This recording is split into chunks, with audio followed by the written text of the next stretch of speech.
몇 살이냐고 얘기할 때 자기들은 요즘에 좀 헷갈린대요. 왜냐하면은 자기네 동네나 그 마실에 가면은 동네마다 청년회장 있잖아요. 예? 청년회장이 나이가 드디어 70세가 됐대요. 그리고 한 65세 정도면은 아주 젊은이라고 그렇게 된다고 하더라고요. 그러니까 80대, 90대 어르신들이 많대요. 오래된 교회 제 친구 목사로 지금 사역을 하는데 교회가 한 100명 정도 되는데 그 동네 큰 교회거든요. 지금 청년회장이 70살이 됐다고. 그래서 야, 참 희한하다 이런 생각이 들어요. 어떤 집에 그 아줌마가 자식들한테 야, 니네 아버지 하루 종일 그냥 세 끼 다 먹는다, 삼식이다. 아주 나가서 좀 식사를 해야 내가 좀 편히 쉬지 그러거든요. 큰아들이 와서 아버지 어머니 좀 쉬게 한 끼는 저 경로당에 가서 식사 좀 하세요 하고 얘기를 했더니 화를 내면서 안 돼, 나 안 가, 안 가. 아, 왜 그러세요? 무슨 일 있어요? 안 가, 안 가. 아, 왜 그래요? 안 갈래. 왜 그래요? 형들이 심부름 시켜. 그런데요. 그래서, 네. 그더니 이제 종로당에서 갔대요. 갔더니, 왔다가 이제 나이 드시는 한 80 넘으신 분이 보더니, 야, 애들 왔다, 애들. 아이고, 우리 애들 왔다, 청년 왔다. 그분이 나이가 이제 70 하나인데도, 70 하나면 요즘엔 청년이에요. 정말 그렇습니다. 여러분들은 뭐예요? 얼라예요. 그러니까 네, 그게 100세 시대가 됐기 때문에 그래서 요즘에 제일 인기 있는 개그맨이 뭐냐면 청년회장이래요. 거기 뭐냐면 내고자 뉴스 6시에 보면은 이렇게 이게 붕붕이 태고 이렇게 하면서 시골 이렇게 어르신들 집도 고쳐주는 코미디언 하나 있어요. 아주 인기가 짱이래요. 아주 짱이다. 제가 오늘 청년주의를 맞이해서 오늘 기도하시는 우리 집사님은 청년 중에 청년이잖아요. 아주 어, 어, 젊다는 건 너무나 귀한 거고, 젊음을 생각하면서 주님 앞에 힘있게 일할 수 있는 여러분 되시기를 바랍니다. 성경에서 이 청년은 나이를 말하는 게 아니라 대장부처럼 힘있게 주님 일을 하라는 의미예요. 갈렙은 나이 80세에도 젊은 기상을 가지고 있었던 것을 우리는 볼 수가 있습니다. 가정의 달을 맞이해서 우리 젊은이들이 점점 많아지는 그냥 그리고 여러분도 젊어지기를 주님의 이름으로 축원합니다. 오늘 설교 제목이 좀 길어요. 우리 그릇으로 담기에는 그는 너무 크다. 한번 따라서 합시다. 우리 그릇으로 담기에는 그는 너무 크다. 뭐 그냥 제목을 이렇게 넣는데 보니까 뭔지 문학적인 것 같아가지고. 근데 여러분 설교 잘 들으시면 진짜 귀한 말씀입니다. 지금 저도 설교를 준비하면서 참 이런 의미의 내용들 좀 힘들더라도 여러분이 귀 기울여 들었으면 좋겠다 하는 그런 간절한 마음을 가지고 말씀을 전합니다. 예수 그리스도는 누구십니까? 예수 그리스도는 누구시에요? 오늘날 우리는 이 질문에 대해 대답하는데 별로 어렵지 않을 거예요. 알고 있으니까. 여러분의 집사님들 다 예수님이 누구시냐면 그냥 제가닥 나와요. 다 알아요. 목사님 통해서 듣고 또 그렇게 믿고 있고 큰 어려움 겪지를 않습니다. 예수님이 누구냐고 물어본다면. 그러나 그 예수님 계셨던 그 당시에는 그 예수가 누구인지에 대해서 아주 많이 매우 상반된 견해와 충돌이 이루어지는 상황이었습니다. 예수가 누구인지에 대한 그 상반된 견해, 그것으로 인하여 엇갈린 반응이 있었고 아주 엄청난 일이 생겼어요. 그것도 매우 극단적인 주장이 서로 엇갈리고 있어서 우리가 이 본문을 통해서 볼 수가 있어요. 우리 요즘에 정치권을 보면은 정말 극단적으로 서로 엇갈리잖아요. 그 이상이에요. 예수님 한 분으로 인해서 사람들이 가지고 있는 생각들이 너무 다른 거예요.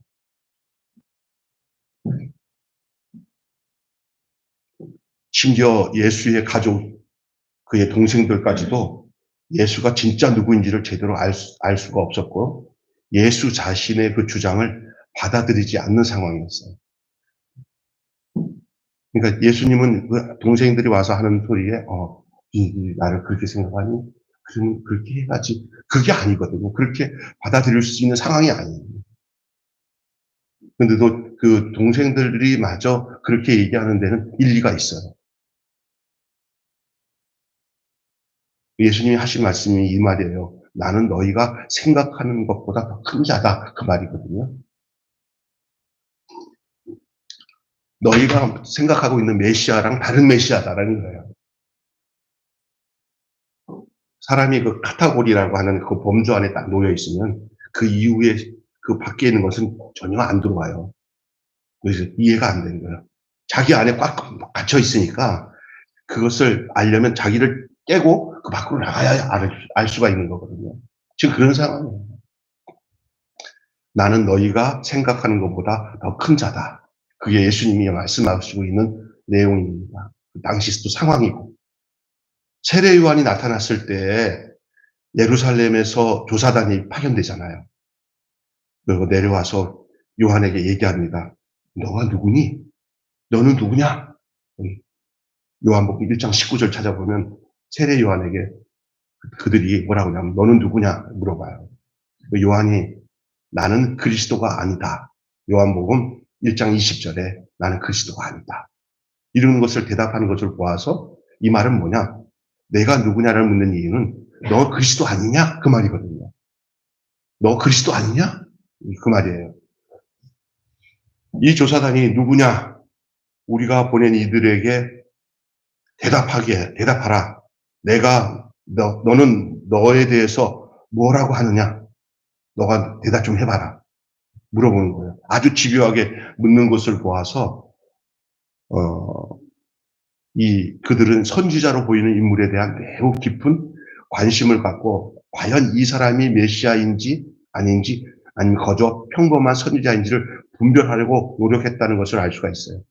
요한에게, 세례 요한에게, 예수님 말고요. 그랬더니 요한이 자신이 니들이 말하고 있는 메시아, 나 아니다. 다시 당연하거든요.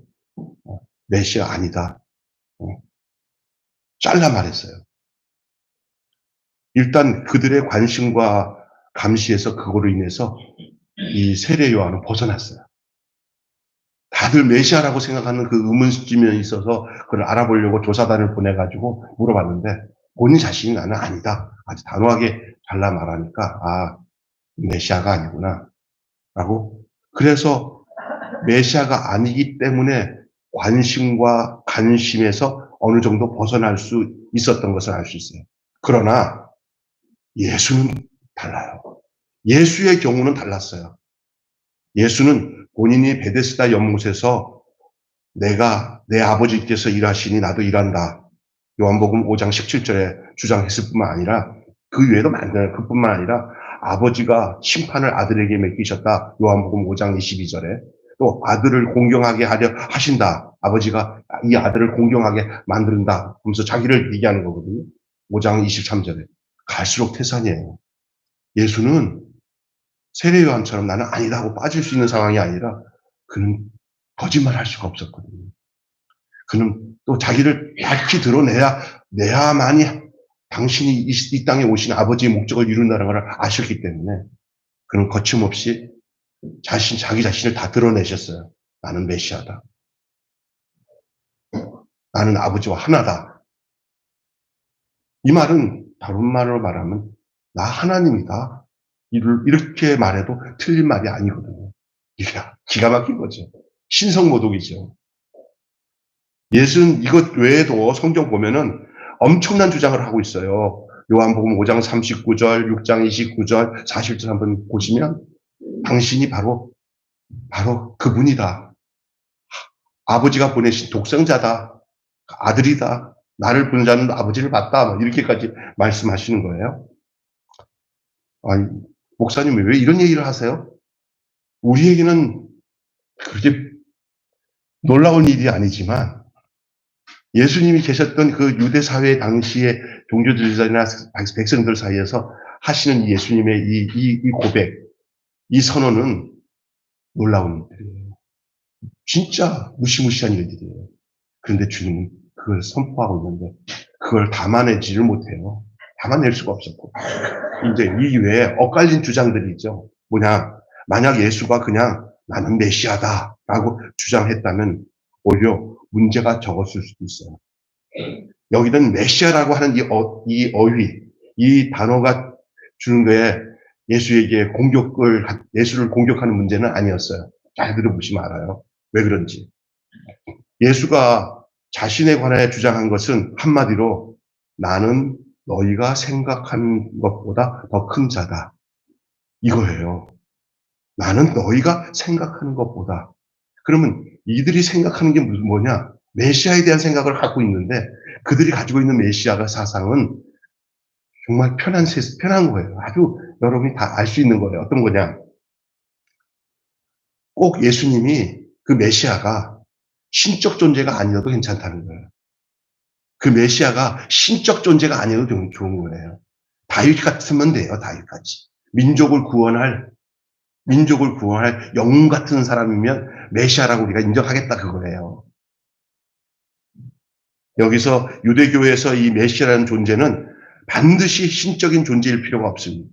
오히려 다윗처럼 평범한 인간으로 이 땅에 와서 다윗 왕조를 회복하고 독립된 국가를 다시 세우는 왕으로 이해가 되었어요. 유대인들이 가지고 있던 메시아의 사상이에요.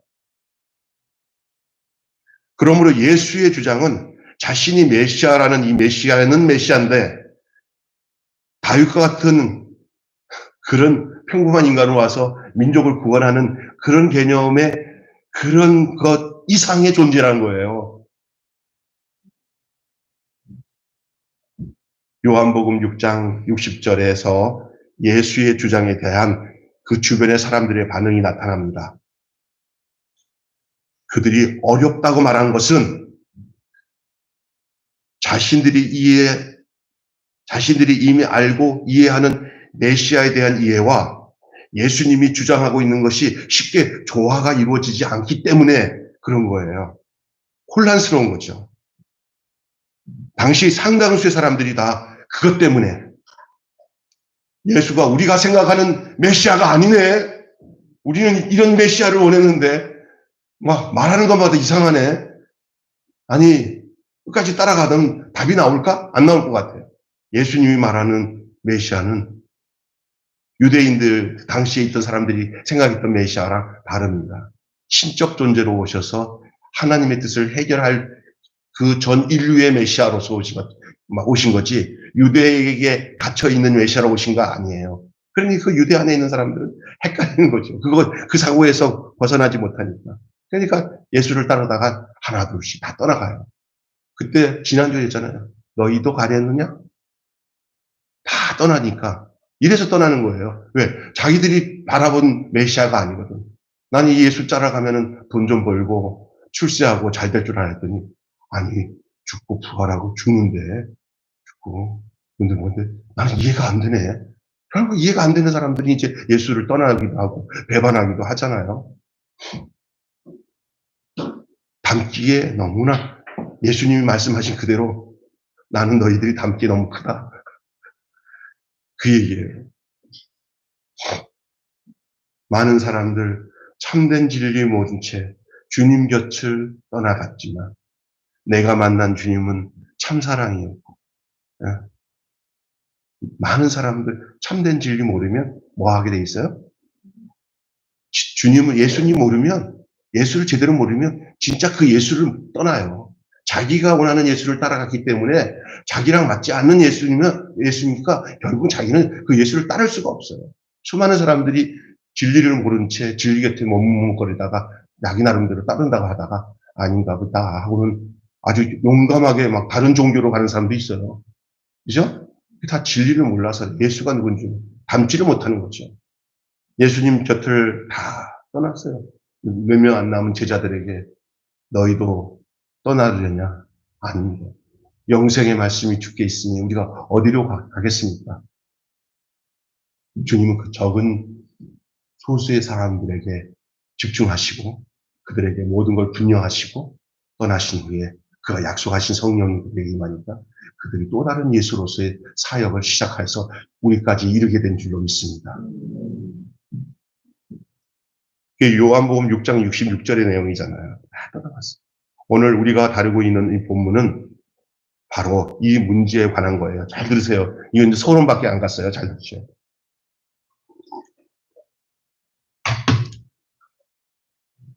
초막절이 가까웠습니다. 7장 2절의 말씀이죠. 예수의 친형제들이, 그러니까 예수님, 마리아에게서 나오는 예수님의 친형제들이잖아요. 야, 배는 똑같아요. 예수님은 성령으로 잉태해서 이 땅에 육신의 몸을 입고 오신 예수님이에요. 네. 마리아에게서 났죠, 예수님은. 그 다음에 형제들은 진짜 요셉과 결혼해서 그 사이에서 난 형제들이잖아요. 그 동생들이에요, 동생들. 예수의 친형제들이 예수께 찾아왔어요. 그리고 그에게 이렇게 얘기합니다. 여기서 떠나서 유대로 가소서. 이 마을 여기서 잊지 마시고 저 넓은 저 유대로 가소서. 요한 7장 3절에 그렇게 얘기하죠. 오늘 본문 보면 아시겠지만 그리고 그들이 이렇게 말하는 이유는 스스로 나타나기를 구하면서 묻혀서 일하는 사람이 없나니 이 일을 행하려 하거든 자신을 세상에 나타내소서. 오늘 4절 말씀에 자기를 나타내소서 얘기합니다. 다시 말해서요. 이 말이에요. 형님 스스로 메시아라고 주장하는데 그것도 매우 독특한 종류의 메시아로 주장하는데 사람들이 좀 이해가 안 돼요. 네, 형님 이제 좀 이해가 될 수 있도록 저들에게 맞춰서 당신을 좀 드러내 주세요. 그래서 만족하게 좀 해주세요. 그 말이에요. 자기들도 지금도 헷갈려요. 이게 진짜 다윗처럼 나라를 독립시키는 민족의 지도자로 오기를 지금 기다리는데 그럴 것 같기도 하고 안 그럴 것 같기도 하고 병자를 고쳐서 수많은 사람이 막 모여드니까 와 이제 뭐가 나타났구나 하는데 그것들이 자기들이 갖고 있는 메시아 사상이거든요. 이제는 우리에게 다윗과 같은 왕이 왔다. 이제 그런 생각 속에 메시아를 기다리는데 예수님 또 이거 전혀 그거 아니다 하고 또 뭐 기껏 모여든 사람들 다 흩어서 보내고 몇몇 사람들 데리고 또 안에서 이건 아니다. 도리어 그냥 또 거기서 작업을 걸고 있는 예수님의 제자들한테 흩어가지고 가 거기서 딴짓하지 말고 그런 상황이잖아요. 왜냐하면 오병이어 기적이 일어나니까 막 예수님 따라다니는 사람이 으쌰으쌰 좋은 거예요. 신나고. 근데 그거 흩트잖아요. 여러분 성경 잘 보세요. 그 성경의 내용이 오늘 우리 내용일 수도 있어요. 우리가 그럼 예수를 어떻게 알아야 어떻게 살아가는지를 아는 내용이 될 수도 있어요. 오늘 많은 사람들이 예수를 따르면서 내 모든 호구지책이 해결되어지는 그런 메시아로 찾는 사람들 많아요. 어느 한 부분에 영향을 줄 수는 있어도 그게 본질은 아닌 것을 알아야 돼요. 그러니까 예수를 제대로 모르면 자기 목적이 안 이루어진다고 예수님은 못 담아요. 새 부대가 돼야 새 포도주를 담을 수 있듯이요. 형님 유대로 가소서 그렇게. 만일 형님이 그런 존재라면 어떻게 이 고향에서 있으면 안 됩니다. 형님 유대로 가소서. 다른 이들이 초막절에 예루살렘에 많이 모이니 사람들이 막 계속 명절이라고 해서 다 모였을 때 그때 지금까지 나타났던 기적들을 나타내서 확실하게 메시아인 것을 알려주세요. 누가 지금 하고 있는 얘기냐? 동생들이. 자기들도 피부치니까 어떤 책임이 있다고 생각해서. 다른 성경에 보면은 이렇게 예수가 바알세불에 집혀서 귀신 들려갖고 저 짓 한다 하는 소문을 내니까 동생들이 거기에 현혹돼가지고 예수님 집으로 돌아오라고 하는 그런 반대적인 성향의 이야기도 나와요.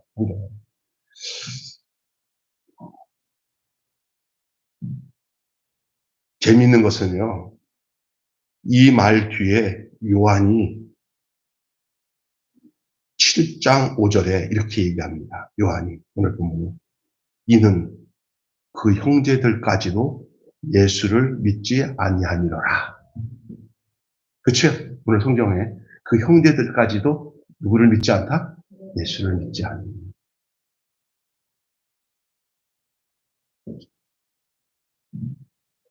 형제들도 똑같은 거예요, 지금 현재.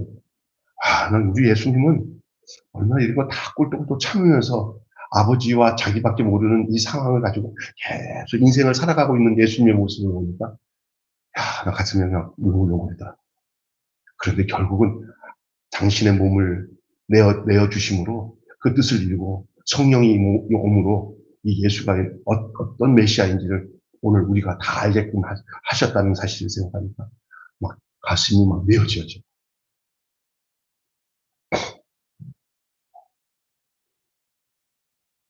이 말은 뭐예요? 심지어 예수와 예수의 가까운 가족까지도 예수의 그 자기 주장을 절대 수용하지 않았어.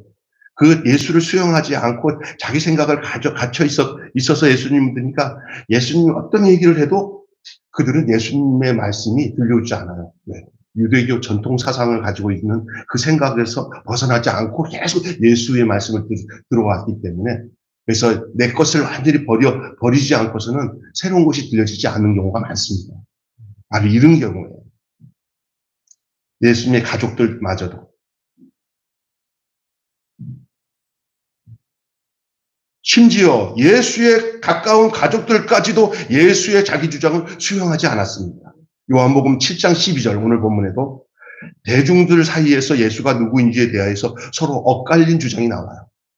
오늘 본문을 읽어봤잖아요. 12절 보시면 대중들이 엇갈린 주장을 합니다. 뭐라고 해요?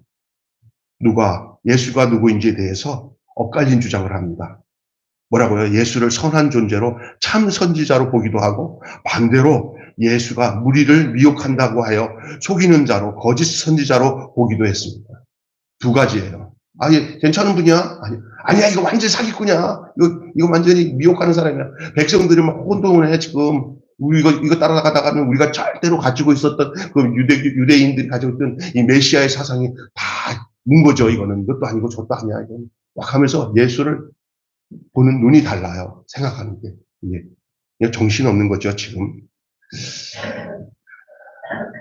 예수가 행하는 모든 이적은 그가 누구인지를 우리에게 보여주는 것이겠지만은, 대중들은 이 이적을 보고서도 여전히 그의 정체성에 대한 질문을 멈추지 않았습니다. 그냥 이적만 보면 사람이 할 일이 아니구나, 하나님이 하셨구나, 이렇게 받아들이면 좋은데, 그들이 가지고 있는 이 메시아의 사상이 너무나 강렬하기 때문에 그것을 순수하게 받아들이지 않습니다.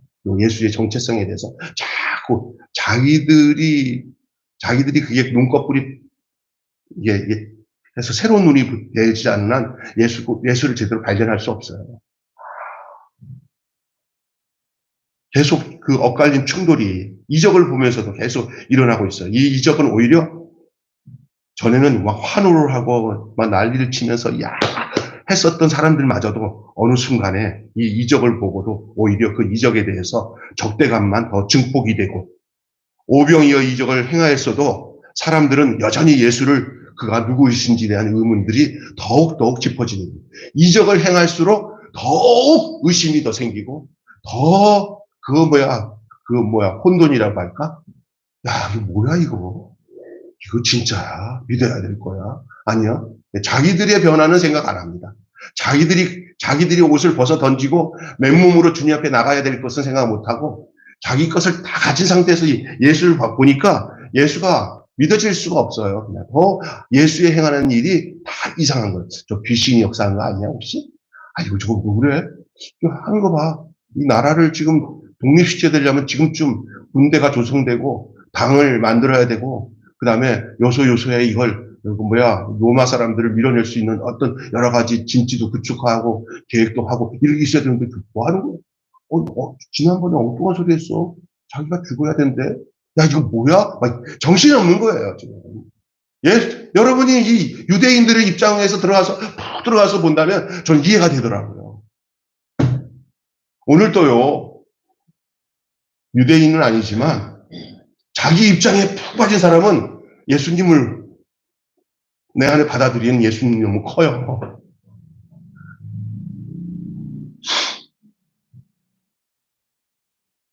유대교 그릇에 담기는 예수는 너무 큽니다.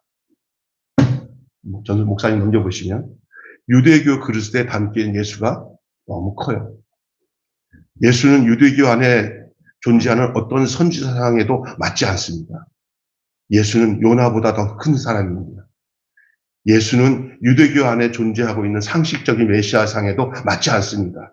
유대교 전통에는 메시아가 반드시 태초에 하나님과 함께 계셨던 어떤 신적인 존재여야 할 필요가 없습니다. 아까 제가 얘기했죠. 신적 존재가 아니어도 돼요. 유대교인데, 유대교에서 말하는 메시아가 십자가에서 죽는 것에 대해서는 더더욱이 들어본 적이 없어요.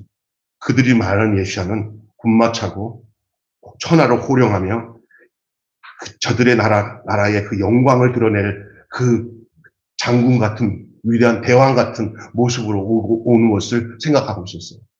다윗의 위를 다시 회복할 것이라고. 메시아가 십자가에서 죽는 것에 대해서는 더더욱이 상상도 할 수 없고요. 어찌 메시아가 죽어? 이렇게 되는 거죠. 메시아가 십자가에 죽는 것에 대해서 들어볼 수도 없었던 그들에게 있어서 이 예수 그리스도가 자신이 죽을 것에 대한 것이나 이런 이야기를 하면 받아들일 용납할 마음이 없어요. 너무너무 힘들었던 사람은 바로 가룟 유다예요. 혈혈당 독립투사 중에 한 사람이에요. 사실은 가룟 유다가. 똑똑한 사람이에요. 근데 자기가 생각했던 예수랑 전혀 다르니까 나중에 너무 괴로우니까 예수를 팔아서 본전이라 챙기려고 했던 아주 얄팍한 사람이죠. 유대교 안에 있는 지식과 관습회라는 관점에서 보면은 예수는 이해할 수 없는 존재예요. 처음에는 자기들은 그런 존재를 가지고 예수님께 접근해서 한때 좋았어요. 한때. 자기들의 목적을 이루는 모양새가 드러나니까. 근데 그 절정에 이를 때서부터 쭉 꺼지기 시작하면서 실망감은 더 커진 거예요. 여러분, 기대가 크면 이렇게 잘 알아요?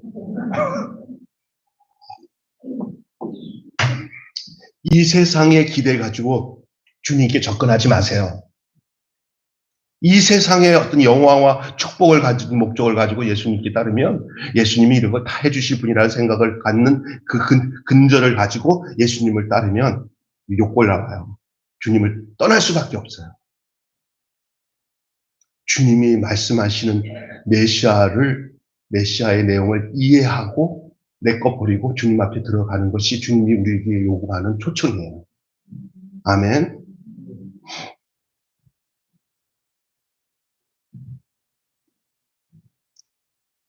예수를 따르는 제자들에게도 예수는 자신들이 처음 생각했던 것보다 큰 자였어요.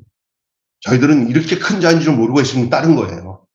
예수님은 유대교라는 이스라엘의 역사 안에 있는 그 내용을 이루기 위한 목적으로 온 메시아가 아니라 오늘 이방인으로 된 우리들까지도 그 예수 안에서 구원을 받아 구속받아 이 죄악에서 벗어나서 영원한 하나님의 나라 자녀를 삼기 위해서 유대 나라는 그 작은 나라에 태어나셔서 그 미랄의 씨앗이 되고 생명의 씨앗이 되시기 위해서 오신 주님이십니다.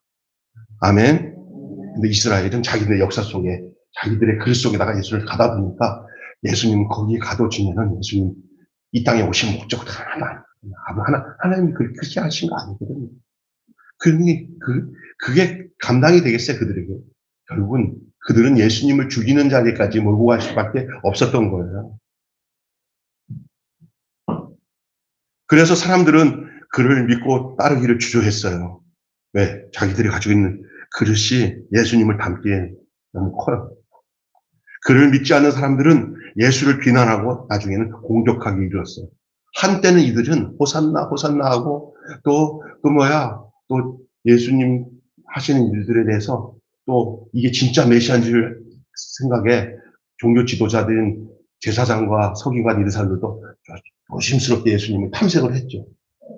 혹시나 진짜 그런 자기들이 말하는 그런 메시아 있을 때는 우리가 반대하면 안 되겠지. 이렇게 생각합니다. 딱 보니까, 이거 아니다! 그들의 입장에서는. 더더욱이 그 유대교 전통의 그릇을 더 확고하게 갖고 있던 이 종교 지도자들에게 있어서는 예수님은 확실하게 가짜인 것이 그들에게는 더더욱이 느껴질 수밖에 없어요. 그렇잖아요. 일반 사람들보다. 그러니까 그들이 이제 안 되겠다. 이것도 여러 가지 또 정치적인 문제도 있어요. 자기들의 위치가 좀 더 좁아진다는 이런 것도 있지만, 그런 건 두 번째예요. 이게 뭐냐. 예수를 없애야만이 속이 시원하게 될 수밖에 없는 영적인 그 성향이 그 안에 있어요. 마귀들이 그런 종교 지도자를 사용해서 예수를 십자가에 죽이셔요. 근데 예수님이 그렇게 죽는 것이 하나님의 뜻을 이룬다는 이 역설적인 진리를 아세요? 예수님 죽으셔야 돼요. 어린 양이 죽은 것처럼. 그래서 죄를 사하는 것처럼 우리 예수님은 인류를 위해서. 그러니까 여러 가지 복합적으로 그들의 어리석고 부족하고 좁은 그릇이 예수를 죽였지만 그거마저도 우리를 구원하기 위한 하나님의 구원의 섭리에 사용되고 있다는 사실이에요. 네? 따라서 합시다. 안 믿으면 우리가 문제지 하나님께서는 절대 손해 안 보신다. 정신 차려서 여러분 손해 안 보시는 하나님 앞에 하나님 나 안 건지면 하나님 손해요 이런 소리 하지 마세요.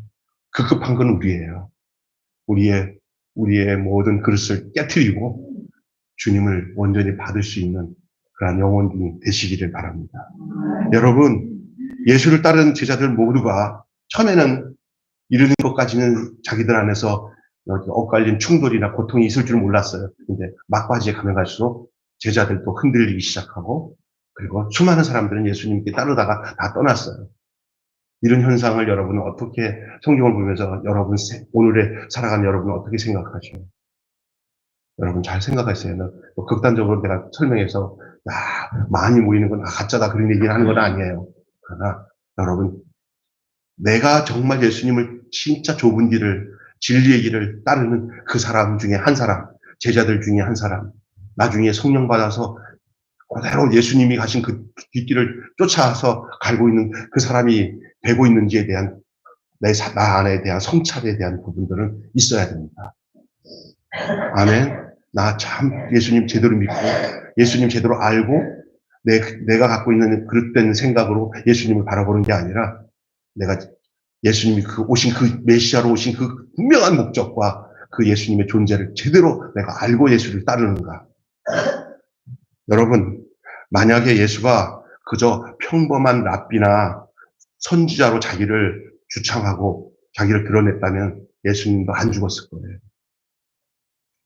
만약에 예수가 자신을 메시아로 주장하되 그 당시 사람들이 생각하는 그 메시아 그냥 다윗의 위를 이어가기 위해서 민족의 지도자로 온 메시아 그래 나는 그런 메시아다라고 했으면은 예수님은 결코 이렇게 고통당하고 저들이 예수를 적으로 여기고 십자가에 못 박아 죽지 않을 거예요. 안 했을 거예요. 예수가 하나님의 아들이시고 태초부터 이미 하나님과 함께 계셨던 선지하신 하나님이셨다는 사실이 결국 그들을 예수를 거북해 하고 예수를 죽이도록 하게 된 그 단초가 거기서 시작된 거예요. 참남하도다. 아니 저가 어떻게 신성모독이다. 그 신성모독을 드러내고 있는 메시아 자기가 하나님이라고 하는 이 메시아를 그들이 담아낼 수가 없었던 거예요. 담아낼 수가. 그 그릇으로. 그래서 담아내지 못하면 죽여야 되는 거예요. 그래서 예수를 거짓 선지자로 보고 죽이기를 시작한 거예요. 결국 죽였죠. 그러나 그들이 십자가에 못 박은 예수를 하나님이 사흘 만에 다시 살리셔서 그들의 주장이 헛된 것이고 거짓이고 예수님이 말씀하셨던 것이 참인 것을 그리고 그의 하나님의 아들이시고 참 창세전부터 존재하셨던 신적 존재임을 예수님 스스로가 죽고 부활하심으로 증거를 한 거예요. 이 부활의 사실이 엄청난 확실한 증거이기 때문에 그 사도행전에 보면은 그 사실에 대해서 이 종교 지도자들이랑 모두가 그걸 무마하려고 막 제자들에게 이거 증거하지 마라 했던 이유가 거기 있는 거예요. 저들이 거짓이라고 했던 것이 거짓이 아니라 참이었던 거예요. 유대교라고 하는 이 그릇이 담아내기에는 예수가 너무나 큰 존재였어요. 유대교의 그릇으로 담을 수 없는 것, 그것이 바로 예수 그리스도의 복음이요 기독교입니다. 여러분, 예수님은 자신이 계시한 그대로예요. 오늘날에도 예수가 누구신지를 둘러싼 논쟁이 계속되고 있어요, 솔직히. 오늘의 얘기 돌아갈까요? 유대교가 예수를 못 담는 것처럼 오늘은 뭐 괜찮은 줄 아세요? 안 그래요. 오늘도 이 논쟁이 계속되고 있어요. 어떤 사람은 예수를 우리가 본받아 닮아가야 할 모범적인 성인으로 보고 있어요. 4대 성인 중에 하나처럼 그냥 예수님이 도덕적으로 우리가 존경하는 인물이야 라고 생각하는 범주로 이렇게 꽉 가둬버린 사람들이 많습니다. 오늘도 그런 사람이 있어요. 어느 장로님, 이게 장로로 추천한 사람 교회에다가 헌금도 많이 내고 뭐 이렇게 아내 따라 교회 와서 그러니까 재밌으니까 막 헌금 내고 하다 보니까 그 목사님 장로를 시키고 싶어가지고 이제 우리 교단 얘기예요. 많은데 예수님에 대해서 물어봤더니 누구냐고 그랬더니 4대 성인 중에 하나라고 그래요. 예수님. 아니 예수가 누구라고 장로 될 사람한테 물어봤더니 예수님은 4대 성인 중에 하나. 그래서 그럼 4대 성인 누구예요? 그랬더니 석가모니, 마음의 공자, 그리고 예수입니다. 잘했죠? 이러더래요. 아바바바. 여러분, 이 예수는 모르는 거예요. 이게 걷어져. 근데, 성경보다 아시죠? 하사리, 그냥 졸다가 가셨어요. 그리고, 아내가 너무 좋아서 이렇게 해서 했는데, 목사님, 안 시키면 교회 다니나요? 지금? 뭐, 그러더라고요. 안 됩니다. 떨궜을까요? 안 떨궜을까요? 목사님들이 한겨지 100% 그 교회가 어떻게 되든 그거 나중에 더 문제다. 떨궜어요. 다시 하라고, 다시. 신앙 고백 다시 하고. 이거 얘기 넘어가겠습니다. 아주 교단 창피라. 다른 교단도 그런 비슷한 것도 많대요. 우리만 그런 게 아니고. 어떤 사람은 예수가 유대교를 개혁하기 위해서 기득권 세력과 대결하다가 죽은 사회적 개혁자, 죽음을 내는 사회적 개혁자, 이런 사람들을 맞춰서 이제 신앙을 하게 되면은 전태일이나 이런 사람들 영웅으로 느껴지게 된 거죠. 이렇게 너무한테 어디 가서 막 사회적 개혁을 이러다가 뭐 자기 몸에다 불 붙고 확 죽으면 이거는 그게 바로 예수다. 이런 식으로. 이 부조리된 사회를 개혁하기 위해서 자기 몸을 불사르게 내어줬다. 아마 이러면서. 그건 자기 카테고리에, 자기 범주에 갇힌 사람들이거든요. 신학 자체도. 어떤 사람들은 또 예수가 하나님의 심판과 임박한 종말에 대해서 선포하기 위해서 이 세상에 온 선지자라고 주장해요. 그래서 이런 아주 그 종말적인 것을 막 강조하면서 사람들이 걷기면서 뭐 몇 월 며칠에 예수 오신다, 뭐 온다, 뭐 이런 식으로 해서 이상하게 한쪽으로 기울어진 사상을 가지고 가게 되죠. 이런 모든 견해들은 다 성경에 말하는 것과 일치하지 않는 모순적 주장들입니다. 예수는 바로 그가 스스로 주장하신 그분이에요. 예수는 그가 오늘 성경에서 자기 자신을 증명한, 성경에서 지금 예수님이 말씀하시고 있는 것 그 이상 이하도 아니에요. 여러분, 그래서 성경을 유심히 보면서 다른 것에 대해서 자꾸 첨가하지도 마시고 빼지도 마시고 예수님이 하신 말씀에다가 쫙 초점을 두고 우리 인생을 맞추고 우리의 삶을 맞추는 일이 정말로 중요한 줄로 믿습니다. 아멘. 그래서 그 예수님은 바로 뭐예요? 이 세상을 심판할 고난을 하나님께로부터 유음을 받은 심판주이면서도 성경의 주제가 되시는 분이시고 그를 믿으면 그 믿음을 통해서 우리에게 영생을 주시는 부활의 주님이신 것을 믿으시길 바랍니다. 오늘 말씀 좋았죠? 네, 좋은 말씀이에요. 저도 준비하면서 여러분 유대교의 그 상황, 2000년 전의 그 상황만 생각하지 마시고 오늘의 상황도 뭐 다를 것 없다. 그러나 여러분 그때도 예수를 제대로 믿었던 그 소수의 사람들이 예수의 원하시는 길을 쫓아서 그 생명의 길로 간 것, 그리고 초대교회에 성령이 부어져서 그 예수의 삶을 계속 이어가는 초대교회의 그 거룩한 공동체, 교수, 교회, 그게 예수 공동체. 그것이 바로 오늘을 살아가는 우리들의 모습이 되도록 여러분 마음을, 여러분이 이제 받쳐놓고 여러분 목적을 위해서 예수를 따라가지 마시고 하나님이 이 땅에 예수를 보내신 그 뜻을 쫓아 우리가 우리 자신을 들여서 영생의 길을 걷는 저와 여러분이 되시기를 주님의 이름으로 축원합니다. 기도하겠습니다. 하나님 아버지 은혜를 감사합니다. 오늘 우리에게 귀한 말씀 허락해 주신 줄 믿습니다. 그대 유대교 전통에 갇혀서 예수님을 진정한 메시아로 받아들이지 못했던 저들의 모습이 오늘을 살아가는 우리들에게도 그럴 수 있다는 사실들을 우리가 늘 우리 자신을 돌아보면서 하나님, 우리가 우리의 그릇에 예수님을 담기에 주님 크신 분이지만 우리의 그릇을 바꾸고 우리가 새 부대를 준비하고 새 포도주를 받아들인다면 문제될 것이 없는 줄로 믿습니다. 그러나 우리가 가지고 있는 전통 옛날 것들 그런 헌 부대에다가 새 포도주가 되신 예수님을 받아들이면 부대도 터지고 포도주도 버리게 되는 이것이 오늘 우리가 깨달아야 할 진정한 진리의 내용인 줄로 믿습니다. 하나님, 많은 사람들 참된 진리 모른 채 주님 곁을 떠나갔지만 내가 만난 주님은 참된 진리고 참된